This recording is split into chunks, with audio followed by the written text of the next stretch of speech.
எடப்பாடியார் முதலமைச்சராக அம்மாவுடைய மறைவுக்கு வந்த பின்பு சுமார் 1000 கோடி ரூபாய் ஒதுக்கி ராஜபாளையம் சிவகாசி திருத்தங்கள் ஒருங்கிணைந்த சிவகாசி மாநகராட்சி, அப்போ திருத்தங்கள் நகராட்சி சிவகாசி நகராட்சி, ராஜபாளையம் நகரம் 555 கோடி ரூபாய் செலவில் கொண்டா நகரம் தாமிரபரணி கொண்டா நகரம் கூட்டுக்குடி திட்டம் சங்கரன் வழியாக ஒரு திட்டத்தை நிறைவேற்றி அதற்கான பணிகளை தொடக்கி வைத்து 80% பணிகளை முடித்து வைத்து விட்டோம்.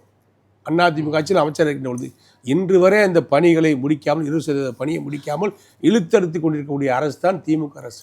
2 நகராட்சி, 2 ராஜபாளையம் பெரிய நகராட்சி, 1.5 லட்சம் ஓட்டு இருக்கு, 1.5 லட்சம் மக்கள் வசிக்கிறாங்க.